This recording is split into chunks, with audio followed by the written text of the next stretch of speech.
Hello dear student, आज हम discuss कर रहे हैं एसएससी सीजीएस 2023 में पूछे गए क्वेश्चन को। देखिए हमारा फोर्थ शिफ्ट का हमारा क्वेश्चन है। देखिए हमारा क्वेश्चन क्या कह रहा है कि the dog will wine.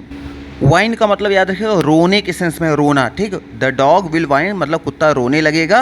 At the door दरवाजे पर ही, व्हेन मतलब जब, ही मतलब हो सकता है कोई पर्सन होगा घर का। कह रहे हैं व्हेन जब ही वांट्स, जब वो चाहता है, टू गो आउट जब भी वो बाहर जाना। इसका मतलब जैसे होते हैं कोई डॉगीज होते हैं घर पे, कोई को बहुत ज़्यादा उससे लगाव हो जाता है, जब वो घर से बाहर जाने लगते हैं तो पीछे पीछे चलने लगता है। कह रहे हैं कि जब ये घर से बाहर जाना चाहता है ना, घर जैसे बाहर निकलने के लिए जाने लगता है, कुत्ता दरवाजे पे पहुंच के वो रोना शुरू कर देता है, मतलब उसके जाने को देखकर, ठीक। ये सेंस आया है। अब इसमें देखेंगे अंडरलाइन वाला पोर्शन में देखना है क्या है, राइट है या फिर रॉन्ग है। तो देखिए यहाँ पे सेंटेंस, एक चीज़ याद रखिएगा कि अगर दो सेंटेंस फ्यूचर के आपस में कनेक्ट होते हैं, जैसे देखिए एक सेंटेंस हमारा ये फ्यूचर का हो गया और आगे व्हेन लगा के सेंटेंस आ गया, हमारा ये सेंटेंस हो गया, ठीक। तो याद रखिएगा फ्यूचर इंडेफिनिट में अगर कोई सेंटेंस आता है या फ्यूचर परफेक्ट जो भी आता है, फ्यूचर के साथ हमेशा प्रेजेंट इंडेफिनिट का यूज़ किया जाता है। तो यहाँ ध्यान से देखें अगर आप, तो प्रेजेंट इंडेफिनिट का यूज़ यहाँ पर किया गया है, तो ठीक है, प्रेजेंट इंडेफिनिट तो लगाया गया है। लेकिन अगर अदर जो भी ऑप्शन है, देखिए ये तो मान लीजिए तो ठीक है, ये नो इंप्रूवमेंट में जाएगा, इसमें कोई दो राय नहीं है, ठीक। लेकिन अदर ऑप्शन क्यों रॉन्ग होंगे, थोड़ा सा ये भी ध्यान दीजिए।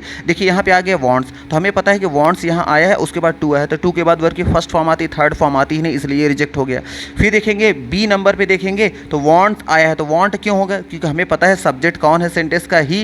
तो ही तो हमें पता है सब्जेक्ट सिंगुलर है, तो ही के साथ तो हम क्या लगाएंगे, वर्ब की एस फॉर्म प्रेजेंट डिफिनिट लगाते हैं, तो वांट्स लिखेंगे। वांट तो लिख नहीं पाएंगे क्योंकि सिंगुलर सब्जेक्ट के साथ वर्ब में एस लगाना पड़ता है प्रेजेंट डिफिनिट में, इसलिए यहाँ वर्ब की फर्स्ट फॉर्म है, इसलिए ये रिजेक्ट हो जाएगा। फिर सी डी यहाँ पे देखिए वांट्स तो है, लेकिन टू के बाद वर्ब की फर्स्ट फॉर्म आता है, आईएनजी फॉर्म नहीं आता, इसलिए ये भी क्या हो जाएगा, रिजेक्ट हो जाएगा। तो एक ही ऑप्शन है वो हमारा नो इंप्रूवमेंट पर है, क्योंकि सब्जेक्ट देखिए हमारा सब्जेक्ट सिंगुलर क्या है, सिंगुलर, और वर्ब में क्या लगाया गया, वर्ब में एस भी लगाया गया है, और टू के बाद वर्ब की फर्स्ट फॉर्म भी आई है, इसलिए ये सेंटेंस हमारा क्या है, ग्रामेटिकली राइट है, इसलिए नो इंप्रूवमेंट में जाएगा। इसलिए ऑप्शन नंबर जो सी हमारा होगा ये हमारा राइट आंसर हो जाएगा।